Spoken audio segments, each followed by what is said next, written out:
வணக்கம் நண்பா, welcome to VGSK film. So இன்னைக்கு இந்த ரீன் பார்க்க போகிறோம்னா, நம்ம உமாபதி ராமையா டேரக்ஷனில் அப்கம் ரிலீஸ் ஆகக்கூடிய ஒரு தமிழ் திரைப்படம் தான் ராஜா கிளி. இந்த படத்துக்கான ஸ்டார் காஸ்ட் பார்த்தீங்கன்னா, நம்ம தம்பி ராமையா, சமுத்திரகனி மற்றும் பல தமிழ் ஸ்டார் காஸ்ட் இந்த படத்தை எழுதியிருக்காங்க. ரீசெண்டாக இந்த படத்துக்கான ட்ரெய்லர் ரிலீஸ் பண்ண ட்ரெய்லர் பார்க்க தராமல் இருக்குது.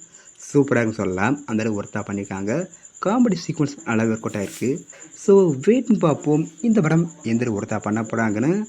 அண்ட் இந்த படத்தை இப்போ நவம்பர் 29 தயாரித்து போகிறாங்களாம். ஸோ மிஸ் படத்தை தயாரித்து போய் பாருங்கள். அண்ட் வீடியோ பிடிச்சிருந்தா லைக் பண்ணுங்கள், கமெண்ட் ஷேர் பண்ணுங்கள். அண்ட் மறக்காம சப்ஸ்கிரைப் பண்ணிக்கோங்க. மீண்டும் இது போன்ற வீடியோவில் சந்திப்போம்.